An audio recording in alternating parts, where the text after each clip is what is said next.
The idea being, if intelligent life ever encounters the Voyager probes, they'll have an access to like human history and learn more about the people who sent out this probe. It's one thing to write all these things down into a script, but to actually hear it come to life in this format that I think is making a real resurgence is really exciting to me. I'm Elizabeth Graham, and I would love it if you could come see ReThink On Air this summer.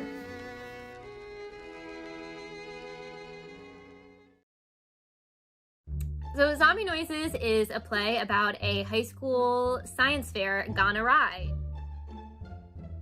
Everyone who's at the science fair to turn into this mindless wrestling zombie. My inspiration for writing Zombie Noises was really and truly just, I knew that I wanted to write a play. I knew it had to be science fiction, and I had never written science fiction before. Okay, what's science-y? Oh, a science fair. I'm really just excited to see what the actors do with the characters. I've already gotten a little sneak peek of what they've been doing, what they've been working on. So exciting to see, especially with this specific format, how they're able to make these characters come to life with just the tools that they have. My name is Katie Siegel, and please come watch, listen, enjoy ReThink On Air. It's gonna be a great time.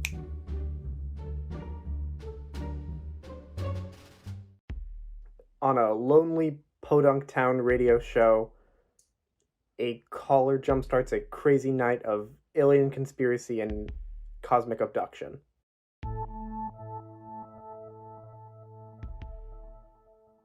Inspiration comes from two places that are kind of the same thing. There was a phone call that was recorded and uploaded to YouTube that I remember seeing when I was 14 of this person who allegedly worked at Area 51 and called into this radio station and was basically a whistleblower. Area 51 is doing this experiments and we're in contact with these alien species.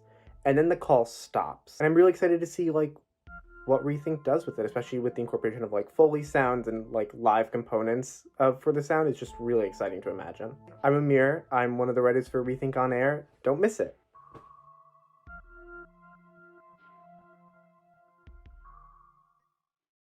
It's a story that comes from the big idea about a hole to another reality. The inspiration for the opening was based on a short story that I wrote a couple years ago. I was scrolling through Instagram and I follow a lot of artists, and I found a picture of a hole in a jungle world, with a sci-fi hole. It has this emanating sound that comes out of it the whole time, and as the hole shrinks, the sound gets higher pitched. One of the best parts about reading, I guess, is that we get to imagine. Hi, everyone. Oh, my goodness. This mic is higher than me. I'm small. Hello, everyone. My name is Stephanie Van Bond, and I'm the executive director of ReThink Theatrical. It's very bright up here. Hello to our wonderful in-person audience. We're so thrilled that you are here. And hello to our streaming audience who is at home. Much cooler, hopefully, than we are out here. But we're glad that you're all back with us. This is our first show back from COVID-19, and we're thrilled to be able to do it as a hybrid and be able to welcome all of you.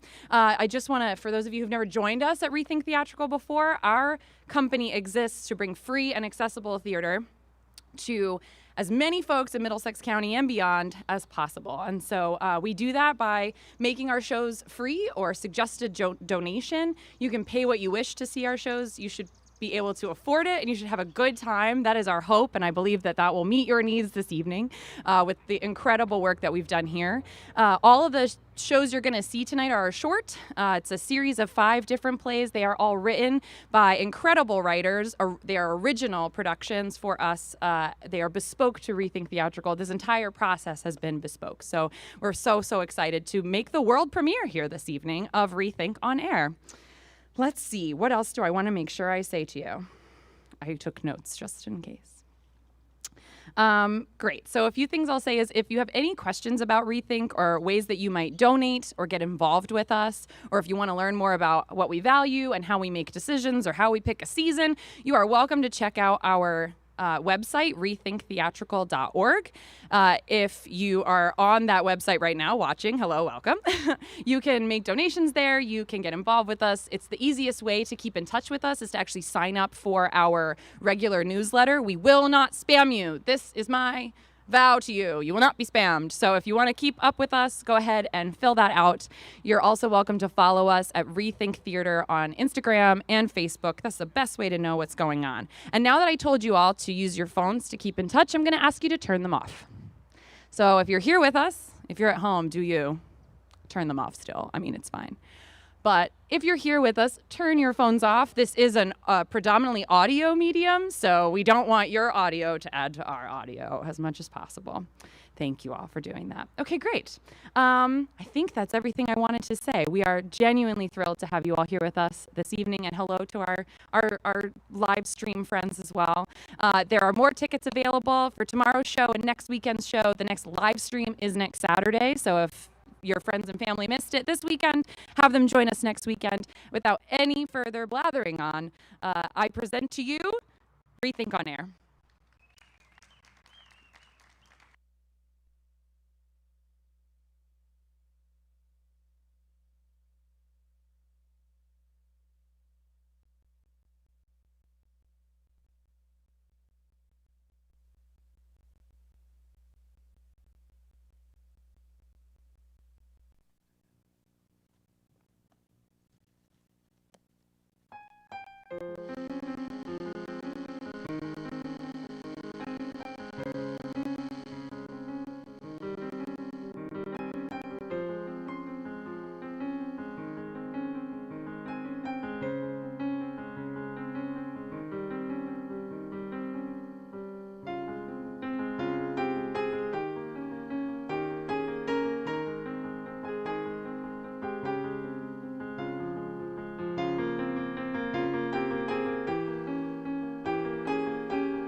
Thing has a mind of its own sometimes.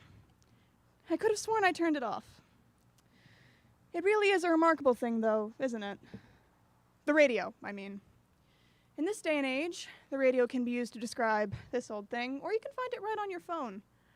With just the turn of a dial or the press of a button, you can be instantly transported into a song or an interview, even into a story. The stories are my favorite.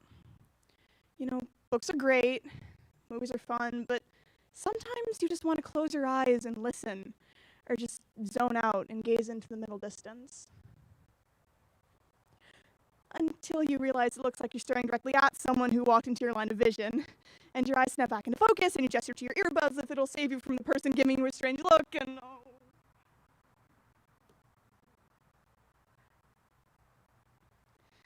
What was I talking about? Oh, right. Audio stories. Stories. Can't get that effect from a book, can you? Some of you don't look convinced. If only you knew the excitement of listening to a story unfold and paint the picture in your mind of how it can look or even feel.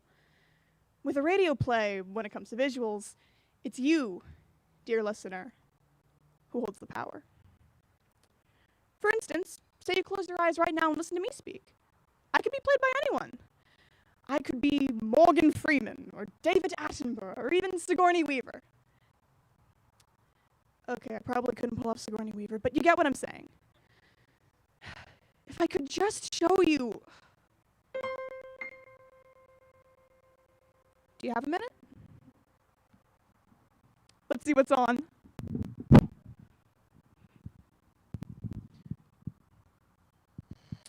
Oh, that one's good. Oh no, that one's sad. Do we have any children here? Better not listen to that one, just to be safe. Ah, here's one.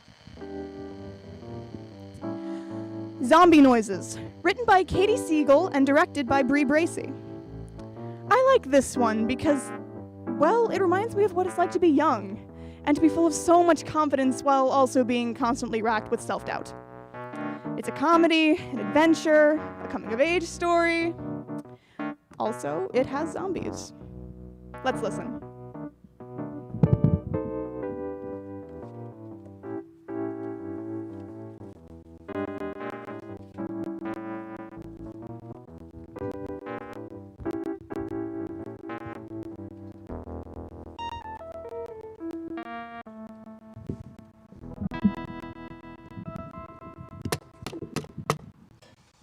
Come in. Agent Walsh.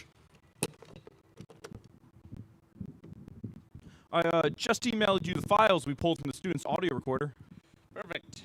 Thank you, Davis. And these are all the recordings? Well, these are excerpts. I can send you the full file. It's just what? just about 2 hours long, and mainly Miss Elbaum humming the John Cena theme and Miss Harris begging her to stop. But these clips, we believe, paint a very clear picture of what happened at Redbridge High School. All right. Thank you, Davis.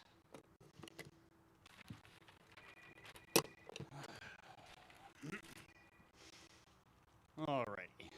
Let's see if we can get to the bottom of this. There's no sound. Why is everything with this computer so... Oh, I have the volume down. Record of the events that occurred on May 26, 2022 at Redbridge High School. Evidence file code KS0503-01. Begin excerpt. And it's on. This is Daphne Barker from the Redbridge Bugle reporting from Redbridge's annual science fair. Yeah, I know. We've gone to school together since the 6th grade. Oh, no. I was talking into my little audio recorder here. I like to talk like a real news reporter when I take notes. We're here with first place shoo-in, Gabrielle Harris. Gabrielle, why don't you tell us about your project? Well, first of all, I wouldn't say that I'm a shoo-in. However, I have created a machine that can manipulate the electrical signals of the human brain to give a person the strength and agility of a professional wrestler, so I can see why some people might say that. And how long did this take you to build, this machine that turns people into wrestlers? A while, but it really all came together in the past couple of months. It's kind of been my whole life. And to clarify, it doesn't turn you into a wrestler, it just convinces your brain that you're capable of certain skills a professional wrestler might have. Oh, like slamming chairs into people. Well, yeah, but also much more impressive feats of strength than picking up small pieces of furniture. Fascinating. Could you go a little more into the science of the machine? Absolutely. So it looks like the judges are approaching your table. I'll let you get ready. Good luck. I don't need luck. I have science. But I appreciate the sentiment. Thank you. Okay, let's see what other projects we have at the fair today. Hey, Daphne! Daph! Are you interviewing people? Wait, no, interview me! No, I don't. Fine. I'm here with Andy Elbaum. Hello, listeners! Stop! There's no one listening. It's just for notes for my article. Gotcha. Hello, future readers. Stop. Okay, I'll hold the mic. Okay, Andy, why don't you tell us about your project? Right. So, as you can see, my project explores the relationship between sodium hydrogen carbonate and diluted acetic acid and what kind of results can be achieved by combining the two. So, a model volcano. And look how cool it is. See, I added these little trees and bushes and... Does it erupt? Well, on the record, the terms of Miss Langley's extra credit assignment was that I had to enter the science fair to get my D changed to a C-. Not that it had to be any good. Great. Thanks for the interview. Hey, do you have to include a disclaimer that we used to date? Like, for ethics. Bye, Andy. Oh boy. Okay. So it looks like someone just knocked AJ Robinson's ant farm off the table. People are... Hey, okay, don't push. People are rushing to get away from the ants. They're just ants, people. Come on. Hey, careful! Oh my god. Okay, someone just got shoved into Gabrielle's machine while one of the judges was strapped into it. What? I think the judge might have been hurt by the machine.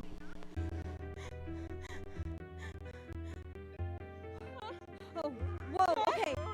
He just ripped off the straps from the machine, picked up a chair, and hit one of the other judges. And now he's jumped on the third judge and has him pinned to the floor. No! Now the two judges are wrestling two other people to the ground. It's like the first guy passed on whatever the machine did to him when he pinned the other guy to the floor. I mean, people are running. I'm not sure if I should... No, hey, what are you doing? Hey, back off. No, what are you... Hey, whoa! Hey, you dropped your... Daphne? What is she... Oh, yikes. End of excerpt 1.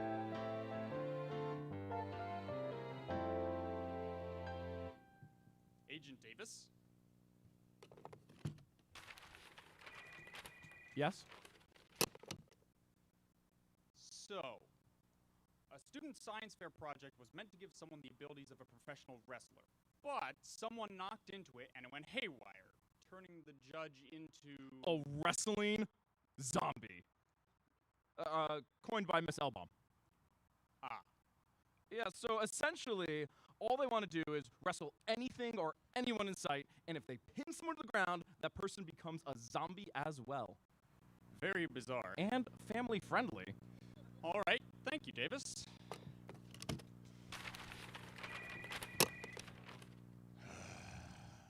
Okay, next file. Evidence file code KS0503-02. Begin excerpt. Hello, future readers. For anyone who might be listening to this, my name is Andy Elbaum. I am a Pisces, and I am hiding inside a supply closet because my high school is full of wrestling zombies. I watch them get Daphne. Anyway, I think I might be the only one who got out unpinned, which on one hand is great, because my least favorite apocalypse trope is the dude who tells the woman they have to procreate to prevent the end of the human race. But on the other hand, it isn't that great, because is this the end of the human race? Shut up! Andy? Gabrielle? How'd you get out? How did I get out? How'd you get out? I just ran. You were at ground zero. I got under the table when I saw what happened and ran for it while everyone was distracted. Someone knocked into my machine and messed everything up. Oh, okay. Yeah, because I wasn't sure if you meant to turn the entire science fair into a bunch of wrestling zombies or... Is sarcasm a coping mechanism for you? Because I'm going to need you to find a different way to cope right now. Whoa. The good news is, I think I can fix all of this. I'm listening. All I need to do is recalibrate I've stopped listening. I'll take your word for it. The only thing is, I need replacement parts from the science lab. Like the one all the way on the other side of the school? No, the one conveniently located across the hall from this closet. Oh, so when you do sarcasm, it's okay? So here's how we're gonna get there. Whoa, who said I'm coming with you? Fine, stay here. No, I'm coming with you. I just wanted to be the one to say it. Ugh. Who turned into a mindless wrestling zombie and made you the leader? Everyone! Literally everyone! Shh, okay, but I'm definitely the most qualified to get us to the science lab. Why? When you take the bathroom pass. What are you using it for? To go to the bathroom? Wrong. The bathroom pass is for wandering the hallways for as long as you can get away with before returning to class. And that is why I'm more qualified to lead us to the science lab than you are. I know these halls. Okay, fine. How do you suggest we get there? I'm glad you asked. So first, we're going to cut through the band room. End of excerpt 2. Evidence file code KS0503-03. Begin excerpt. Hey, wrestle this! All right, 10 points. Why does the band room have so many chairs? This is a fire hazard! Gabrielle, he's got me in a tight spot here. Help! Hey, back off! Nice! Move!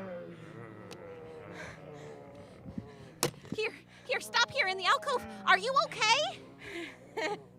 Takes more than a couple zombies to scare me. You're shaking. Adrenaline. Let's keep moving. I gotta stop in my locker. What could you possibly need from your locker right now?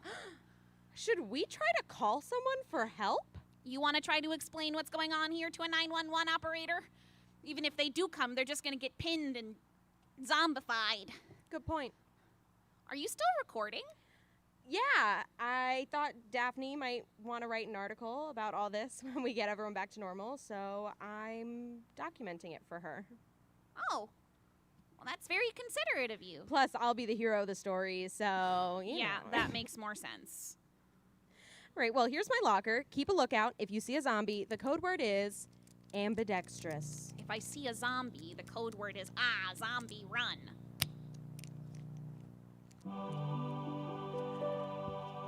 Here it is. Why do you have a water gun in your locker?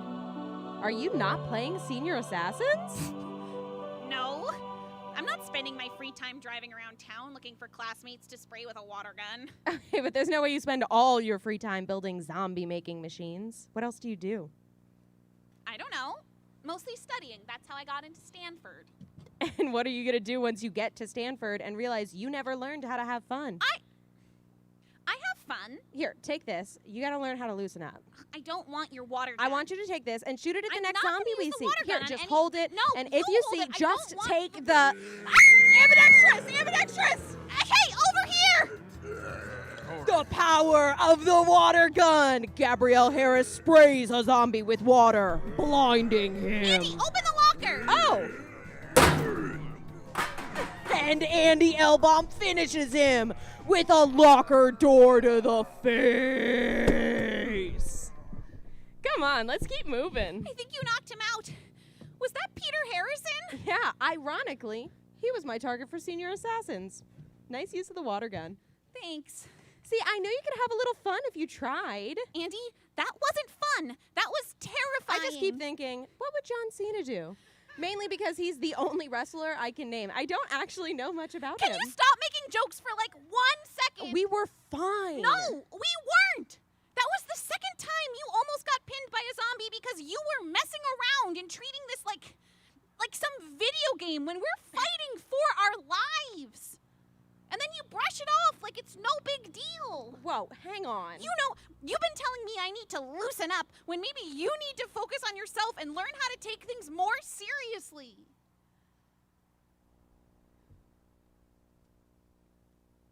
Sorry. It's fine. No, it's not. I'm really scared, and it's been freaking me out how not scared you've been. I'm not scared. Honestly, I've been having like one prolonged anxiety attack since this all started. I didn't know. I know. But you're the one who's going to fix everything, and I just keep messing up.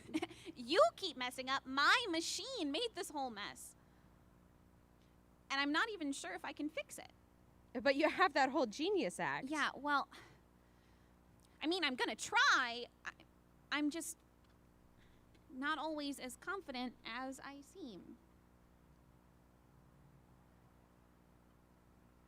You know, you're not the first person to tell me that I don't take things seriously enough. But sometimes it feels like the only way to make scary things feel less real.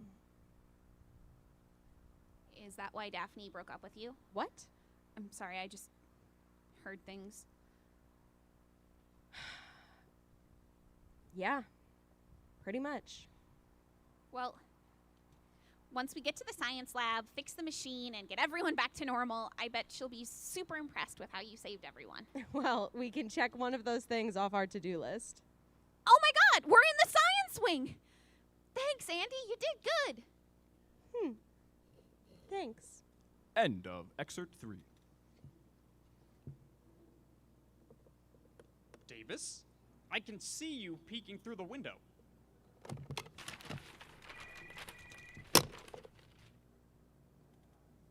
What part are you on?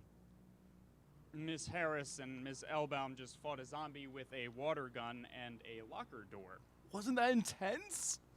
Yes, it sounded like a close call. No. I meant when Gabrielle blew up on Andy for being reckless and then they made up and bonded in the process as they grew to understand each other more as a complex people. Would you like to stay for the rest of the recordings? Yes, please. On to the next part. Evidence file code KS0503-04. Begin excerpt. And you recorded yourself humming the John Cena theme on a loop for 10 minutes while we were hiding in the library, but you didn't record any of my explanation of how I reprogrammed the machine? Nope. Why? Boring. Stop stealing Miss Batra's mints. Oh, they're here for people to take. What's up, listeners? We're currently hiding in the main office with only mints and hard candies for sustenance. We're clear on the plan? Well, my half of it at least. Here, you take this so you can record yourself talking about all the boring science stuff. Yeah, okay. Well, see you on the other side. See you on the other side. End of excerpt 4. Evidence file code KS0503-05. Begin excerpt. Okay, hi. This is Gabrielle. I'm alone at the pool right now. I found a bucket and dumped pool water over the floors. Wasn't really necessary, seeing as every surface in this room is perpetually damp, but figured better to be safe than sorry. I set up the machine, and now I'm hiding on the high dive. If Andy were here, she'd probably make a joke about the zombies passing the deep end test or something, which would calm me down. But she's not here, so I'm kind of freaking out. Oh, I hope she's okay. Oh, what if she's not? What if she was so distracted by Miss Batra's mints that the zombies found her? What if they snuck in through the door when she... Let's get ready to rumble! What if she doesn't know the difference between wrestling and boxing? This is Andy Elbaum coming at you live from the main office, telling you to hurry on over to the pool for the biggest wrestling match of the day. Who will emerge victorious from the pool and get out with the coveted wrestling set? Belt! Yeah, hurry on over to the pool. Over and out. Okay, Andy's done her part. So, when we were in the band room, I noticed when I was yelling about all the chairs being a fire hazard that one of the zombies, Vice Principal Parrish, she's a big stickler for safety, looked over at the fire alarm on the wall, which made me realize that the zombies still had a bit of intelligence and comprehension beyond their overwhelming need to wrestle everything. So I told Andy to get on the PA and say whatever she could to get the idea of going to the pool into the zombies' heads. So, while we wait for them to arrive, I can finally explain a little bit about the science of how I rewired the machine. End of excerpt 5. But how did she... Trust me, it is very boring. But why the pool? So, from my understanding, Miss Harris dumped water on all the surfaces of the room. The plan is, when she sets off the machine remotely from the high dive, it will send out a quick electric shock, which will hit anyone touching water on the floor or in the pool. Not enough to hurt them, but enough to zap their brains back to normal. Zap. Her words. Well, does it work? Spoilers! I'll play the next file. Evidence file code KS0503-06. Begin excerpt. Okay, I'm crouching on a high dive, looking down at a bunch of zombies that I accidentally created who are wrestling in my high school swimming pool. Where was use this when I needed a topic for my college admission essay. Gab, I'm on the security cameras. The last stragglers just showed up. You got a full house, baby. Good luck. All right, now or never. In 3, 2, 1.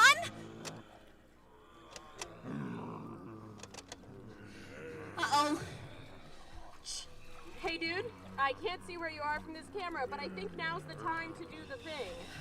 Oh, one of the zombies kicked a cord out of its socket. What would John Cena do? Okay, down we go. Hey, I see you. What? Why are you going down? Oh, hey, zombies! Look at where my voice is coming from. That's right, everybody keep looking this way. How about we get a line dance going? I'm thinking Cupid Shuffle. Okay, no, lost some of them with the Cupid Shuffle. Cha-cha slide. Chicken dance? Gab, I'm losing them. Hurry, please. I have to. Got it. Okay, where's the remote? Hey, you got half the science department coming at you. 3 o'clock or 9 o'clock. They're on the clock. They're really close. Watch out. Found it. Gab, get back on the high dive. You're gonna get zapped too. I don't have time. Gabrielle, watch out. Please work.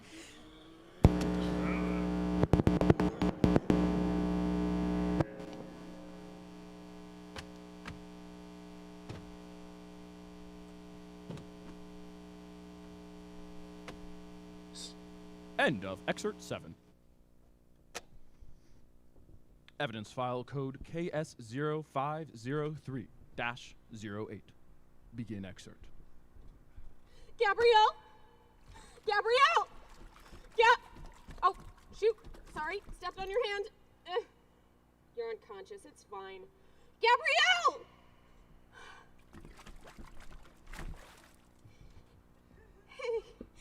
Hey. Please wake up. Not that I doubt your ability to make this machine work again, but on the 0.01% chance that it didn't work, I need you to wake up and try again because I can't. And I can't believe you went down that ladder. That was so dumb. And brave and dumb. And I don't have any jokes to make right now, so I need you to wake up and tell me to shut up. Okay? Wake up. Wake up! Wake up! Yes! The power of the water gun! Did I die? Is this my eternal punishment for making all those zombies? No! You're alive! You're alive! You're alive! You're... Daphne. I'm Daphne! Oh no, I accidentally made a body swap machine! No, Daphne's over there. Here, give me the recorder. I'll be right back. Hey, Daphne? Daph? What? Andy. Hey, do you have the urge to wrestle me right now? What? Okay, that's a no. Gab, it worked! Oh, what happened? It's a really long story, but I got all of it on your recorder thingy. I'd just skip over all of Gabrielle's science talk. Also, I'm sorry I didn't seem serious enough about us when we were dating. I was nervous I was gonna mess it up, and when I get nervous, I act like things don't matter. But you really matter to me.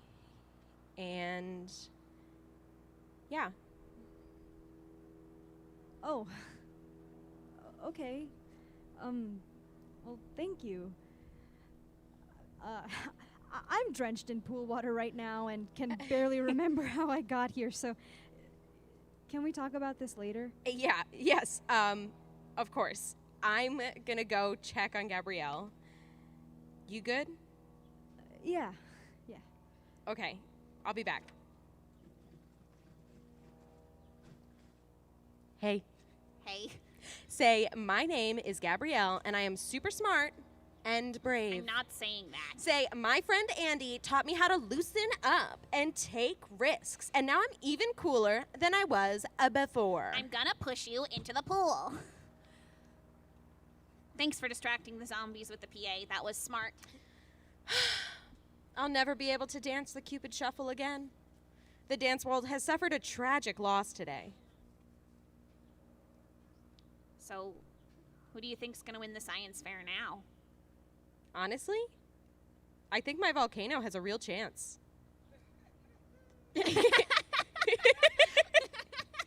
End of excerpt 7. End of file. Wow. Right? Okay, calm down, Davis. You think the folks upstairs are going to believe any of this? Probably not. Well, let's go play this for them. Right behind you.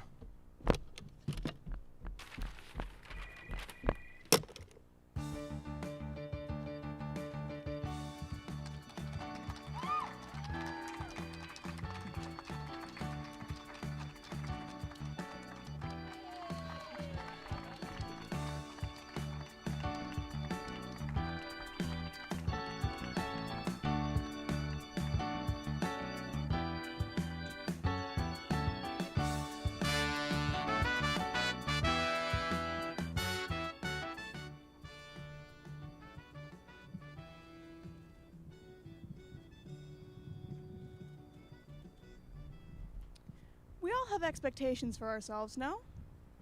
Not only what we believe we're capable of, but also what we believe we're not. Zombie noises makes me wonder what I could be capable of if I took the time to look past the image I've created for myself and look toward the self I've yet to explore.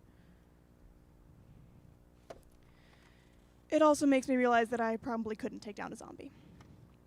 But there's always a possibility. Possibility. The world of radio stories is full of it. As long as you have voices, a tale to tell, and a platform to tell it on, truly anything can happen. Actually, that reminds me of another favorite story of mine. Let me see if I can find it.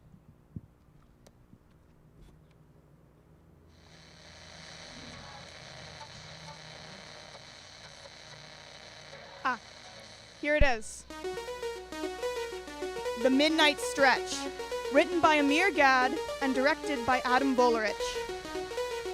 Now, like I said before, when listening to a radio play, it's the listener who's in control of how things look. And I don't know about you, but I enjoy having some semblance of control in my day-to-day life.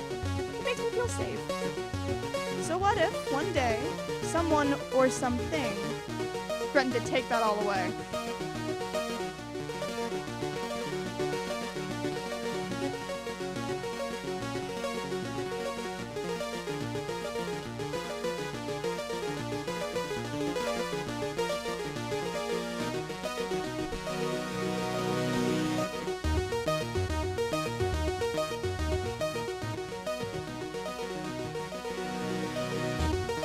Hello, Pottsfield. You're listening to the Midnight Stretch, your bi-weekly night show hosted by me, Stretch. You pick the topic, I keep going until there's no one left to be on the phone with. It's lovely to be the voice for all of you on these long nights. Line is open, folks.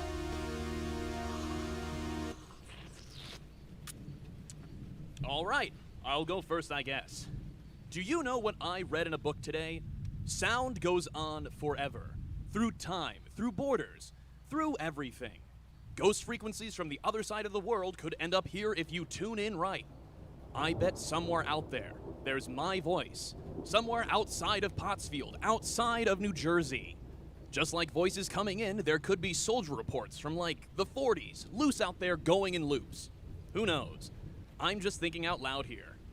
Sometimes you just need to be the sense of mysterious longing you miss in the world. Oh, we've got someone. Midnight Stretch. Hello? Hello, Bobby. Honey, is this you? No, Bobby, it's me, Stretch. Oh, I'm sorry. I'm just trying to check in on my son. I know, Bobby. It's the Midnight Stretch. Who? The show I do, remember? I don't remember much. Is this Chris? It sure is, Bobby. Well, you told me you were Stretch. Stretch is my DJ title. Well, if you see my son, could you tell him to phone me? I miss his voice. I'll let him know, Bobby. Do I know you? It's Chris. I'm doing my show right now. Do you feel like gossiping about something? Oh, I'm too tired right now. You're young. Don't need to bog you down with my stories. They don't bog me down, but I'll let you go, okay? Try to get some rest. Well, are you trying to shut me down? It's midnight, Bobby. You need your sleep. Let's wish our very own Bobby Lynn good night, folks. Good night, honey. Sleep well, Bobby. I'll tell your son hello. We're good.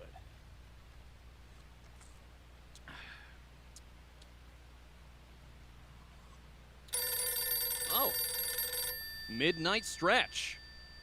Hi, Chris. Hello. I hope you're doing well. Oh, who have I got here? Neil Hendrickson here. Long-time listener, first-time caller. Oh, believe me. I know everyone who's phoned in by voice. Nice to meet you, Neil. Welcome to the show. Nice to be here. I'm doing quotes on the here, just so you know. I got it. Just wondering if you don't mind not drinking so close to the mic. Oh, I'm misophonic, but I love your show, so... Misophonic? Misophonic. It's, just specific noises bother me. Like slurping. Didn't even know that was a thing.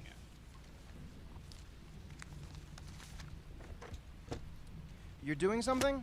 I'm moving my coffee so I don't drink it while you're on the line. Oh. Well, I hope your night goes well. Hold on, Neil. Yes? You're on the Midnight Stretch. You know how it works. Give us your topic. I don't know. I get pretty, expressive. Come on! You don't think I'm just gonna let it go? Do it. Thoughts on UFOs?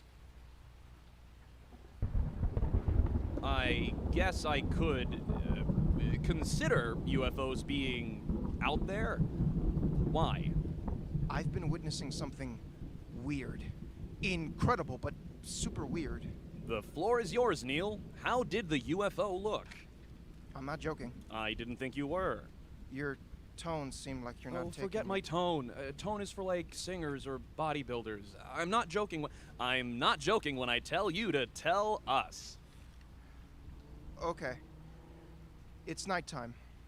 I'm in bed. I'm just home from work. The bus driver tried to sell me a mummified possum. Oh, I know her. She used to try to sell me mummified squirrels. Guess she's run out. Or moved on. How comforting. It's nighttime. It's thunderstorming. Kind of like tonight. I see the clouds through my window. They're empty. Just the noise. It's kind of lonely. Then I see something. There's something not of this world. This thing from out of the movies, hovering through the thunderclouds with these glowing vermilion lights, just looking over the fields, like it's scouting the town. Chris? Yes? Sorry, I thought you got disconnected. I wouldn't be surprised if the storm took out my power. Stupid electrons. Did someone else just try to call in? It's fine. They'll try 2 more times if they need to. I'm here, just giving you time to continue. I'm sorry. Vermilion lights? Yes. Vermilion might be the dumbest English word, ever. Terrible color, too. Oh, wow. Let's chill here. Vermilion is not the dumbest tell word me more. in the English. Tell me more. There were other times. You used the word witness. Other times you witnessed it. Do you know the old comms tower in Kilmer Woods? The one by the old processing center for new troops in the 40s? I'm super restless, so I go hiking in the woods around midnight. It's been difficult to not theorize the worst series of events, which I've been doing. My friends, well, more like people I knew in middle school, used to hop the fence to climb up it. Which is precisely why the town put the fence up. When I stood there on the tower, I felt free. The friends I'd come with would mess with the little gizmos in there, tuning into some dead channel or old looping drills for troops or snippets of news reports from, like, Wisconsin. It's cool, don't get me wrong, but me, I like looking out from up there over the trees. Just thinking. I like thinking. Seems like it.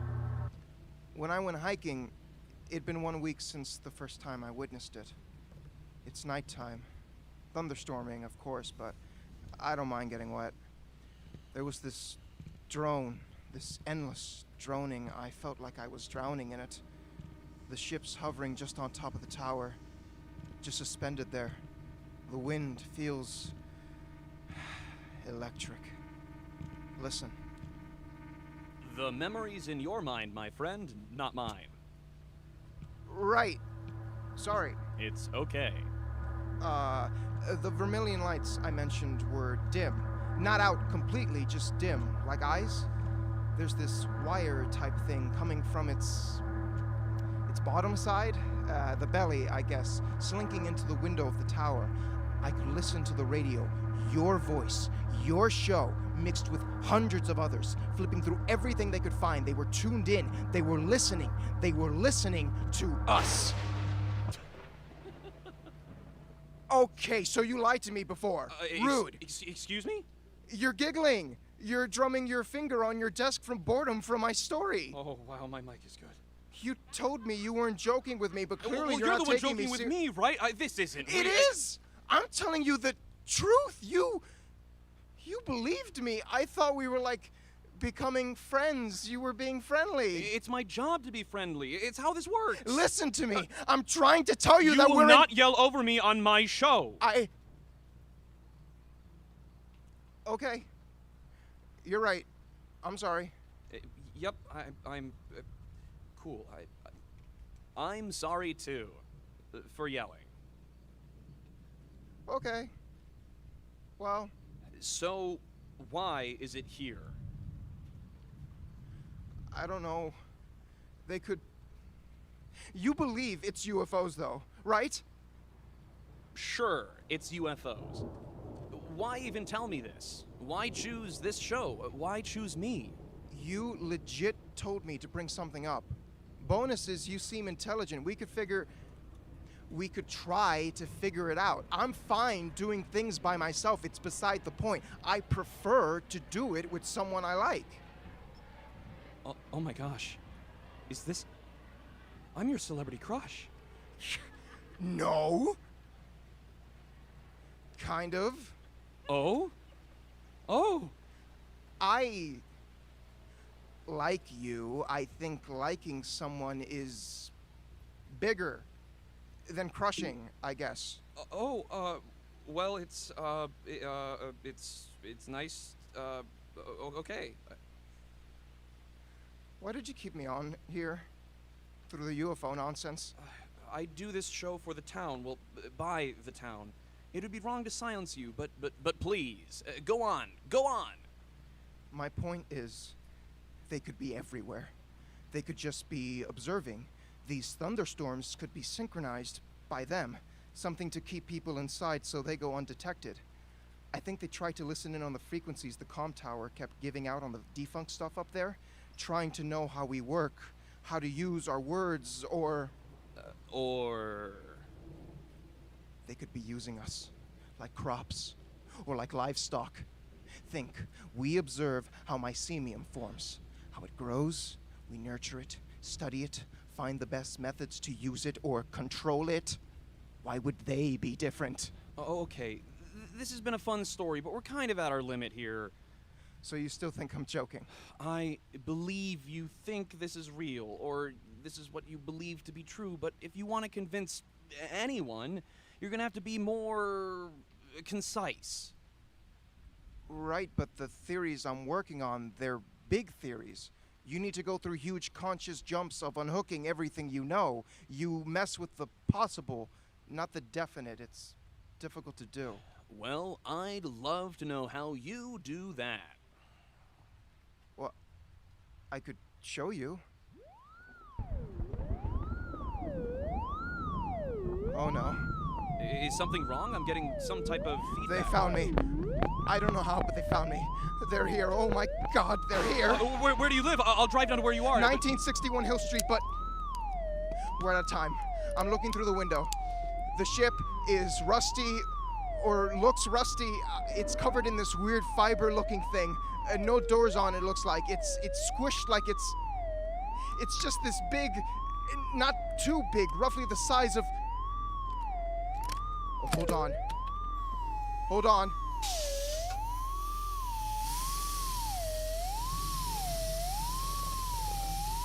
Something just got out. It's this flurry of tendrils or fibers, child size. You're writing this down, right? This is being recorded. Tell me that this is being recorded. It is. How do I help you? Everything is gonna be okay. I locked my door, but I don't think it's enough. I'm trying to find... It's looking for me. It's just... I think...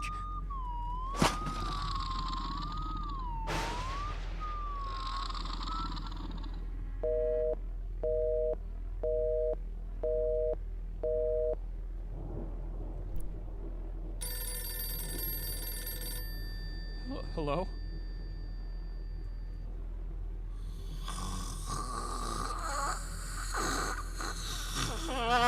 Hi, Chris. Who is this? It's us. You're not Neil. No. Long-time listener. Who is this? Where's Neil? Run out or moved on. I don't follow. We infected them. We think this is how your species tells jokes. Ha! Ha! Ha! We're joking with you. Where is Neil? The poor fool didn't know who they were messing with, who they were witnessing. They were spot on, too intelligent, forced us to move. You know so much by now. Let them go. They've seen us. They told you of our lessons by the tower. Our element of surprise destroyed. How? How did you do this? We're the splinter you couldn't pull out, the song you couldn't forget. This is our new vessel. You're... The comms tower in Kilmer. You were using it for... Listening. Through recorded sound is the least intrusive option. This is our first step on the ground. Hello. Tell everyone. Hello. Only some time before they join us. Why? I need to know why! You will not yell over me on my own show. So much of your world is bickering. You use words to fight, to hurt, sink ships, bomb towns, be cunning. You've instructed us well. You were listening to the words of grizzled troops on a loop. There were other voices there, people like me, just existing, being good. Neil didn't do something wrong to you. Why torment one person like this? This isn't torment. This is consumption. They spoke first, precisely why they will be our mouthpiece, our drummer boy. Who told you we stop with one? You could be our first soldier. I'm no soldier. Neil is no drummer boy. You do not get it yet. Seems we kicked the dog while it's down.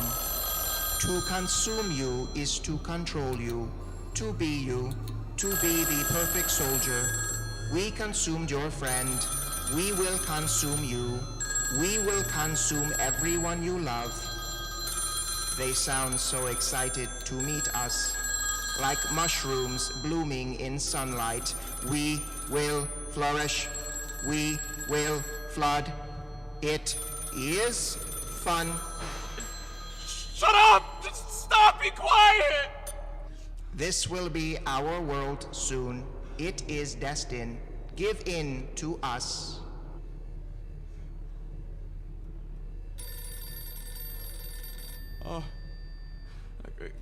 Could I? We're not going somewhere. Go on. Hello? Chris, is this for fun? No, Bobby, this is... I don't know how, but it's genuine. This isn't my kind of thing. Well, you're doing lovely. You've got us hooked. Huh? What, your story, it's lovely. Your friend's lovely with their words. Neil? I'm the one who forgets things, Chris. You must know your friend, right? They're not my... Yes, I know them. They're my friend. I'm gonna need to go, Bobby, to continue with the story. Right. Sorry, I'm sorry to interrupt. Go on then. Bobby, I'm sorry, but I need you to stop listening for tonight, okay? You're too kind to one lost mine. We could help them, fix them, be them. They'd be better. Wouldn't you like them to remember you? We work through them. We work for you. Look how we fixed your friend, just like you told them to be. Concise. Stop it. Stop using their voice. Neil, I bet you'd know what to do. I'd love to know what you think. You could know. Come to us. Be with your friend. Be with us. You would be connected. No. Stop. Shut up. How could I stop you? You couldn't. It is hopeless. You're only one person. For fun. Tell me for fun. Joke with me. Ha, ha. Your world could stop us. Missiles, microbes. Don't you remember the old stories? Destroy the mothership. Destroy the thing holding us together. It would not be difficult. Right. Well, how thoughtful of you to tell me. Excuse us? You told me how to stop you. It's your topic of the night. The whole town versus you in one, how did you put it? One drummer boy's body. Did you think we wouldn't even try? Pottsfield, why don't we show our visitor how we greet the rude here? You stole our move, our thing. You're controlling them, your listeners. No, this isn't control, it's unity. You conniving little... We need to go. Believe me, trust me, I'm not joking. This is science fiction come to life, come to destroy us. If we sink their ship, we win. If we lose, well, there goes the whole county. We need to try together. 1961 Hill Street. I'll see you there. Hopefully. I'm hoping. I'm coming for you, Neil. I promise.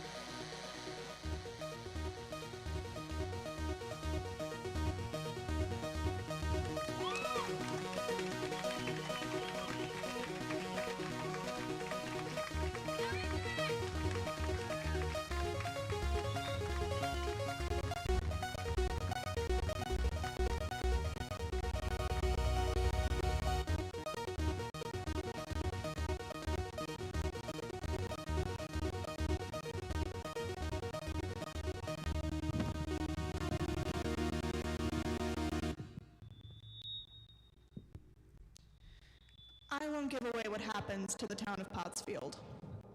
It's like they said, possibilities are endless, even if they seem inconceivable, or...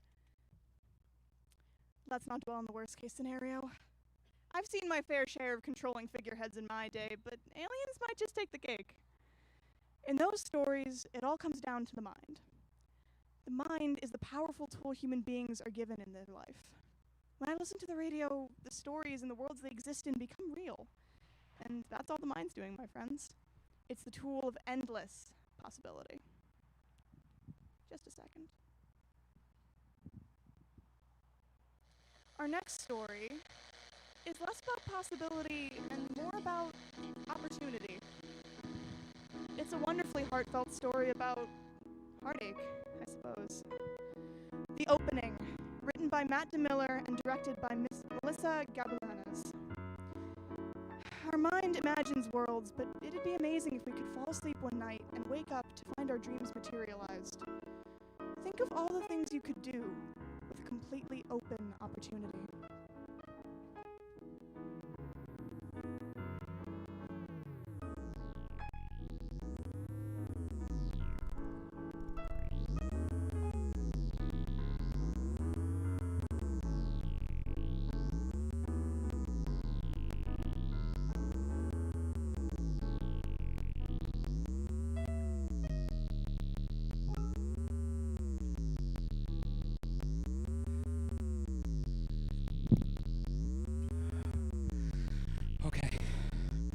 Okay.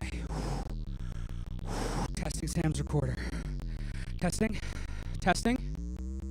Okay. Lights are on. Let's do this. To whoever may find this recording in the event that I don't return, my name is Terry W. Arcadia, and an interdimensional hole has just opened up in my fiancé Sam's living room. I know how that sounds, but listen, here it is. It's this masterpiece of the great unknown. Oh, right. So the hole itself, it's perfectly circular. It's about, 6 feet wide. It's like somebody took a giant hole punch and punched a hole right in the air itself. It's surrounded by a strong white glow, and when you look through it, you can see what I'm calling opposite land. Please don't quote me on that. But all I can see is there's a blue sun and a yellow sky. It's the complete inverse of what we have here on Earth. And the hole, it's emitting a strange humming sound. Did you hear that? Oh my God, it's like the hole is communicating with me. Okay, I think I'm ready for my next phase. My fiancé Sam is asleep on the couch. I have to go through and come back before she wakes up. Because if she wakes up, she will absolutely try and stop me. Okay, test 1. Stick this pencil through the opening to make sure it doesn't, vaporize anything. Ah! Oh! Okay. All right. We're good. The pencil's not damaged. Okay, no vaporization. What's wrong? What happened? What time is it, Terry? What's going on? Sam, What have you the ever hell is wanted that? to be... It's okay, calm down, everything's fine. I touched it and it's perfectly safe. You touched it? Yeah, with a pencil. I was being scientific so you wouldn't be upset. Terry, there is a floating hole in my living room. This isn't scientific. I know, it's been here since I woke up. But Sam, look through. What do you see? I see the outside, but the sky is yellow. Why is it yellow? It's magnificent, isn't it? Wait. Terry, I know what this is. You do? Yes. We're still high. Ugh, I knew we should have eaten so many of those brownies. Sam, no way. What, we fell asleep? Those must have worn off hours ago. It's been 12 hours since we fell asleep, right? And whatever this is, right? An interdimensional portal, a dimension to a mirror world, a messed up version of Narnia, I touched it, right? And when's the last time you touched a hallucination, Sam? Okay, then tell me, why is it here and what is it doing floating in the middle of my living room? Because this is where we figured it out. That must be it. Right here in this room is where we figured it out. Figured what out? Oh my God, it is the only thing I really remember from last night. When we figured out the solution to the universe. Opposites, remember? All right, okay, so there's a push and a pull at the same time, right? And something new materializes. Sam, what if we broke the simulation? We spawned into the world a world with a blue sun and a yellow sky. What if It was created when you said that thing about us being opposites attracting. I didn't say we were opposites. I said it feels like we're getting more different. And then as usual, you went on and on about how we have to learn from each other and grow together. Only this time you had a major freak out about it oh wait, is that all you remember us talking about? I think the hole is trying to communicate with us. Terry, I need you to listen to me. But the hole... Just because we're both seeing it doesn't mean it's really here. Oh my god, it's shrinking, quick, grab it before it disappears. Touch it. I know what I'm doing. Terry, you idiot, let it go. It's trying to close. I got it. Damn it. Fine, just be careful. Okay. I got it. It stopped closing. You idiot. That thing could be radioactive. You just touched it with your bare hands. Sam, I'm fine. It's okay.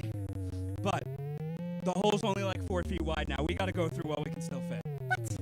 No, I am not going through that. This. I can't just pretend it's not happening. Sam, this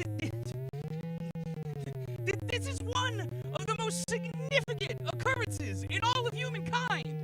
And it's happening in your living room. Okay, fine. Let's imagine it's real for a second. The opening is clearly trying to close. What if you go through and it disappears? You can't come back. I don't know, all right? I guess I hadn't thought about that, but I'm sure I'd be fine. I love a good adventure. But, you know, what if you came with me? We have a whole unknown world to explore with a blue sun and a yellow sky. We're a great team for this. You're the one with, like, the detail-oriented, thought-focused brain. And me, I'm the visionary. That's why we work so well together anyway, right? And if we really had to, we could have our wedding there, right? Can you think of people any better to explore the great unknown than me? It is, again, this opposite stuff. I'm not going through that hole. Aren't you the tiniest bit curious? Oh, Terry, you have to just... What? No, what do I have to do, Sam? Stay here, live my life, go back to my dead-end job, give up the one chance I have to do something legitimately amazing. Look, we cannot let this opportunity slip by. Then go alone. Look what you did. It's shrinking again. Don't you dare go. Let go of my arm. You're the one who doesn't even think this is happening. I don't know in the that first for place. sure. Yeah, then let me go see for myself. Oh, Terry, please, I don't want you to go. It stopped. Okay, the only way I can fit through now is if I went diving straight through with a running head start. Sam, look at me. I promise, if you let me go through, I'll make it back before the wedding. Terry, please try to remember what we talked about last night. Something about opposites. Did I call off our wedding?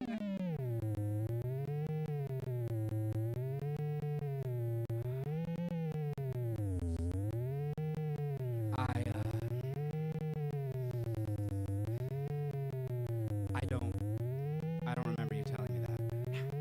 Of course you don't, Terry. Look, don't go through that hole. I don't want to risk losing you. But you don't want to marry me anymore. I want you in my life, Terry. I hate how uptight I get when I'm with you. And you've been getting more thoughtless and forgetful. It's gotten so bad, and you know it. It just feels like we've been pushing each other apart.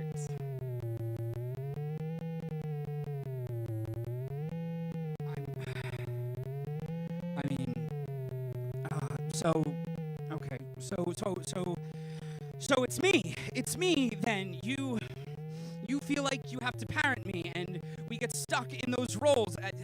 I could take care of myself more, right? And then me and you can really connect. You are still making this whole thing about you. Okay, fine. Then we're resisting. We're scared about losing ourselves as individuals, so we're resisting. We're pushing back. It's just our egos, right, Sam? So we just have to let go, accept each other, just Terry, just stop, please. Just what if we aren't in love?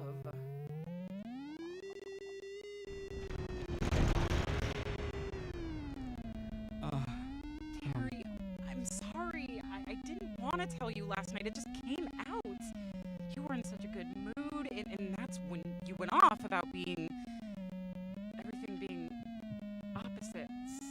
And then you screamed louder than I've ever heard anyone scream before. A kind of scream that could break reality, I guess. Maybe that is what made this whole opposite land appear. I don't remember what happened after that. It all goes blank.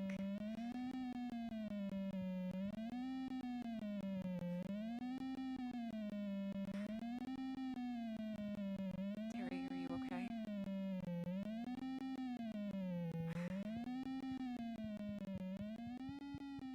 I think we both just need time to find ourselves, you know? Yeah, let me find myself through the portal then. No way! You don't know if it's safe over there? Where are you going? Just going to get some water.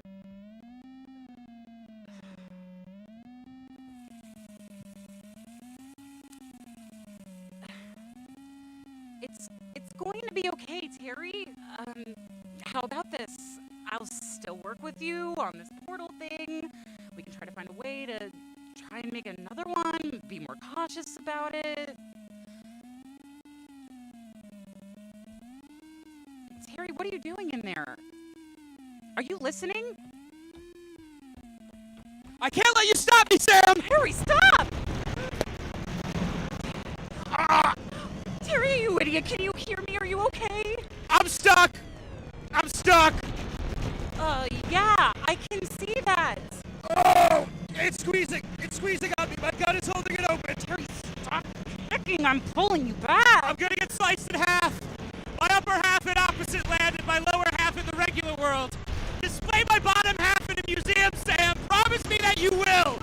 You will be in one piece here in our dimension. Stop pulling me out! Push me in! Terry, no. Hey, I'm so sorry. This is all my fault. I should have told you last night when we were messed up. It wasn't fair.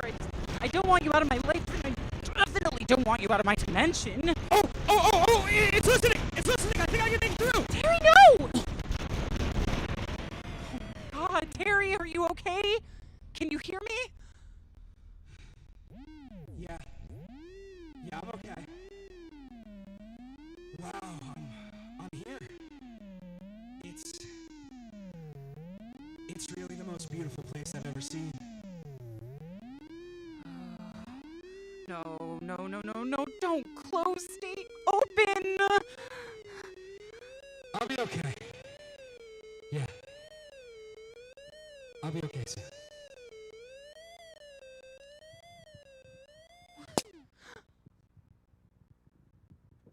Oh.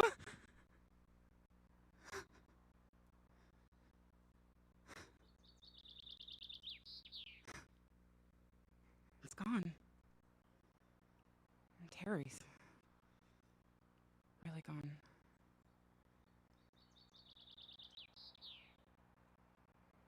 Wait, what's the... Of course, Terry was recording this whole thing.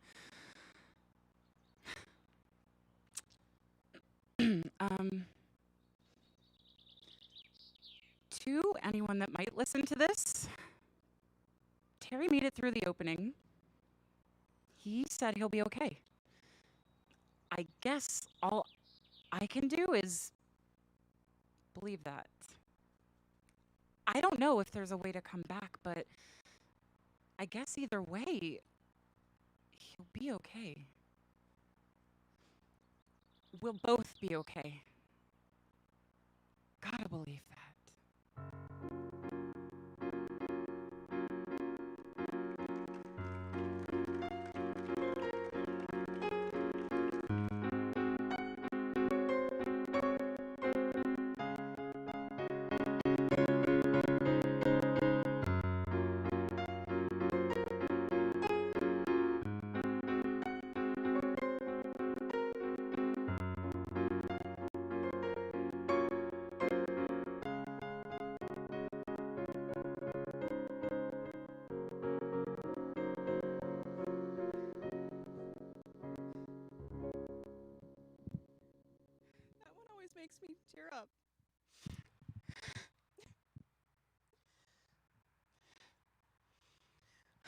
Love is so fickle sometimes, even if it's for the best. Terry finds their new world.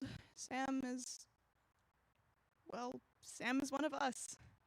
Left to carve their own path, perhaps not with the help of an interdimensional portal. I believe the wonderful philosopher Jeff Goldblum told us that life finds a way.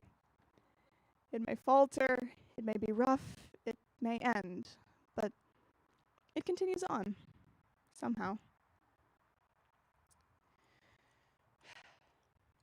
This pocket watch was given to me by someone very important before they passed. It doesn't work by any metric, but broken clocks are still right twice a day, or so I've heard the saying goes.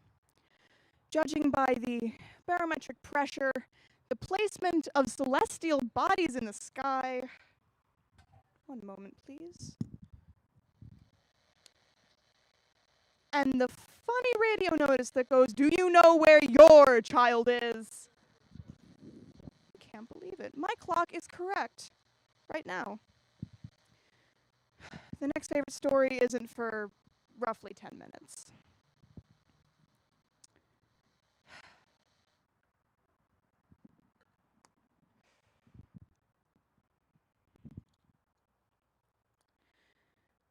So until then, wander, dream, reflect on your favorite stories so far, or use the bathroom. I'll see you back here in 10 minutes.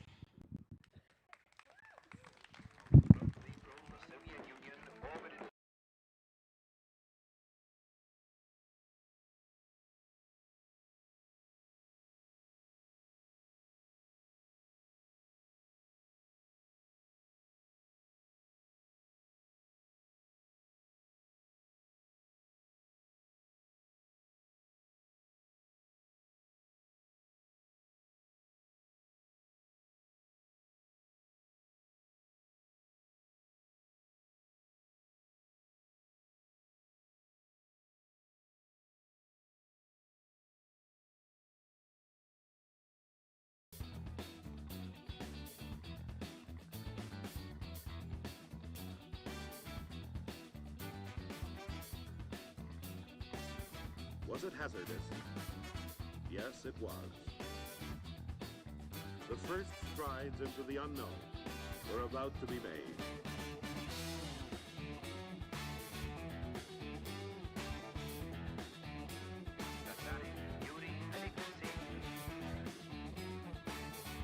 The hero who blazed the trail to the stars.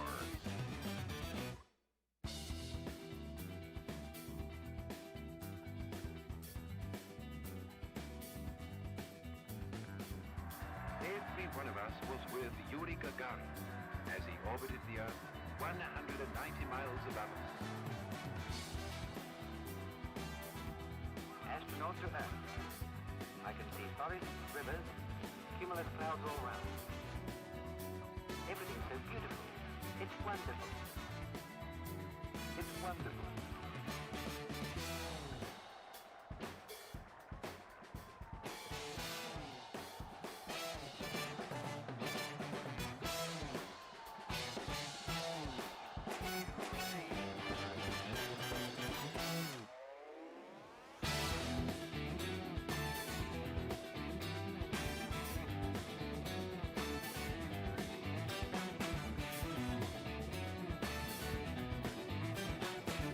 The whole planet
Ground control to Major Tom.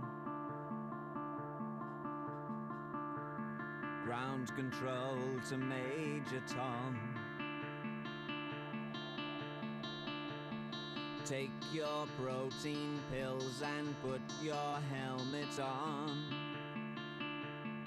Ground control to Major Tom.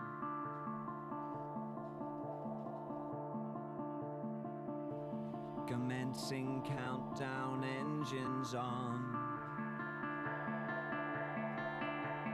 Check ignition, and may God's love be with you.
Control to Major Tom. Ground control to Major Tom. Take your protein pills and put your helmet on. Ground control to Major Tom. Commencing countdown, engines on.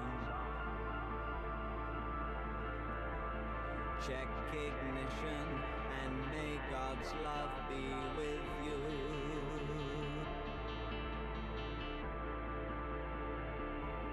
Check ignition, and may God's love be with you.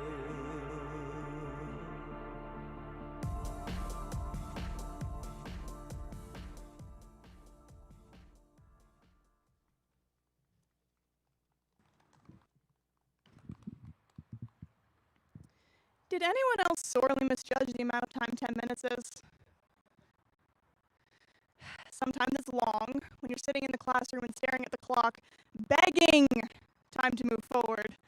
And sometimes it's impossibly short when you're holding your loved one's hand, feeling its warmth, and you'd give anything to live in that moment forever.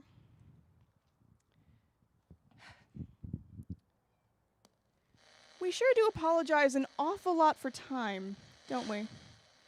It's the biggest obstacle of the universe.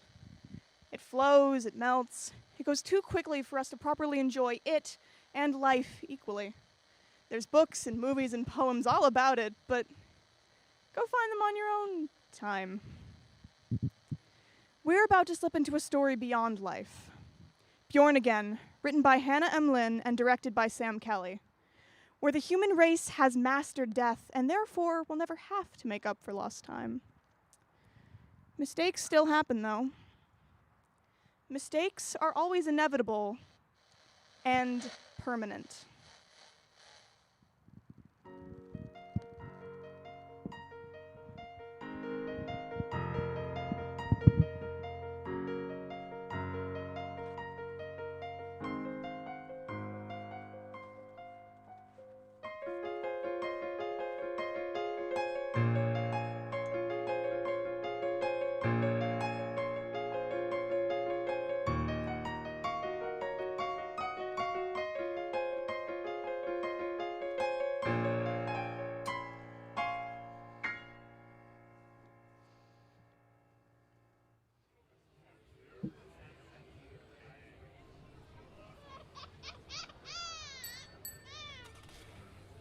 I love you.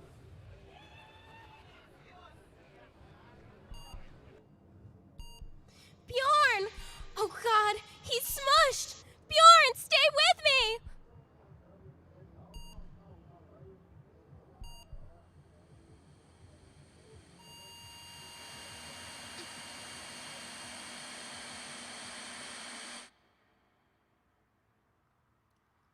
Ebenezer Scrooge. Where am I? Who said that? Just a joke. What is this? What am I wearing? Why am I in a nightgown? I have it written here that you asked if you were to ever, quote, go out, that it be with, again, quote, a bang, ... or a nightcap, whichever is easier, end quote. Go out? What does it have to do with me being dressed like a Victorian orphan? Gaze into the face of nothingness. Is this a joke? Dead serious, I am afraid.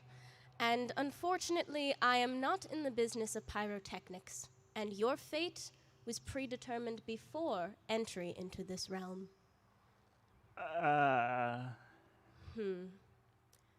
Let me try this again. Clear!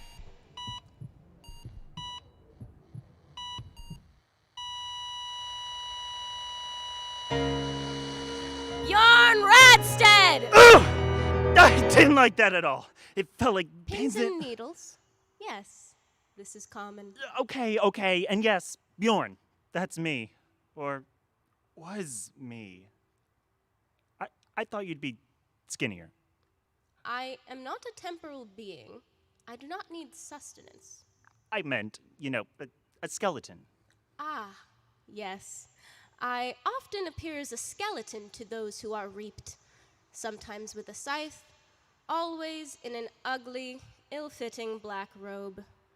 Alas, with company so sparse these days, it felt better to slip into something a little more comfortable. For your viewing pleasure. Skin? Humans seem to prefer it. So, this is it, huh? This is the party that humans didn't want to join? I resent this pettiness. I am great fun when I am not on business. It was simply your time. My time? Yes. This can't be right. Oh? We aren't supposed to die anymore. Says who? It says the scientist, that's who. Death doesn't happen anymore. I'm sorry, I don't make the rules. Neither do I. Send me back! No. We tried that once with someone named Jesus. It did not go as planned. Jesus, huh? Jesus like Jesus Christ? Perhaps you have heard of him? Once or twice. I see. You could win a likeness contest to my ex-mother-in-law. Did casual misogyny pervade your life? It's quite a personal question, don't you think? There are no secrets to be kept from this place, which means you are subject to the same scrutinization as everyone else. Oh. That's unfortunate, then, isn't it? For me? Mother Earth once had a way of teaching deference to all human beings before they came face to face with this great equalizer. What is most unfortunate, it seems to me that eternal life has conjured more pride than anything else.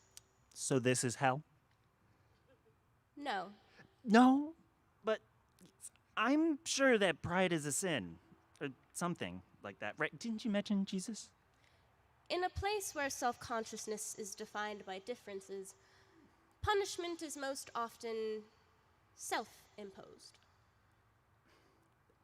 But I didn't have enough time. Yes. I recognize this script. To clean up loose ends, I mean, what is my family gonna do now without me to hold them together? Mom will be heartbroken without me. What did she used to say? Oh, my last rites. Did anybody read me my last rites? Can the last rites bring me back to my body? No cajoling, insult, nor prayer can reinstate you to your former self. No, I know. I study Dante. You must be here to torture me. here is not anywhere. I have collected your soul, as death is wont to do. And as you are the first reap soul in 100 human years, I thought it would be kind to appear to you myself.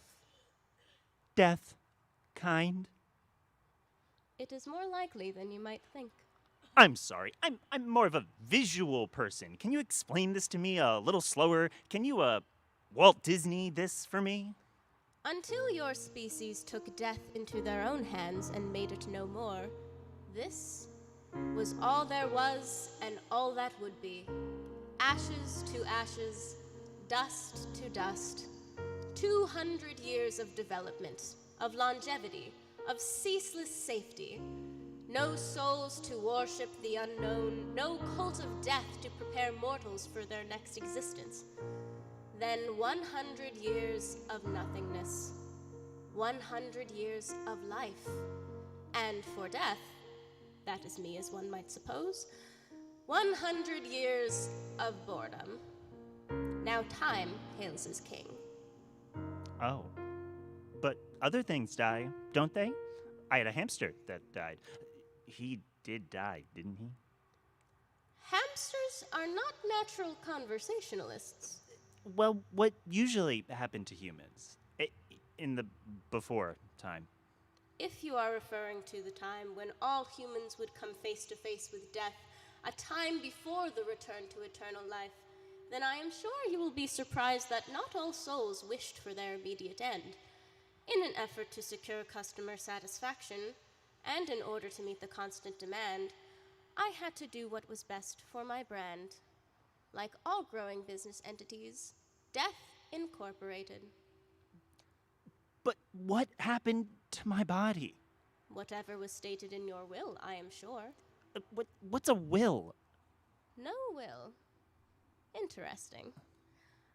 I suppose that when there is no need to pass on one's belongings, the concept of inheritance might be what linear beings call old-fashioned. But you know what humans say. Where there is a will, there is a way. Is this a joke to you? I have been practicing my delivery. Who put you in charge? Humans. I need to pace or something. Can I stand up? Your corporeal form had legs, did it not? Well, now I'm not so sure that matters. There is only one way for you to find out. I still have my legs! Why does that feel important somehow? Death? Can I call you that, Death? I have been called many things. Once I was revered as a god, sent the greatest sacrifice mortals could gift, and the souls of the faithful lined the expanse of space with the knowledge that they would be gifted a glimpse of death before heading to their next realm of existence. There could be no rest, no halting of this march to doom, only the corralling of the damned, hopeful and hopeless all together on one path, the great beyond beckoning them onward. No end, only righteous, endless nothingness.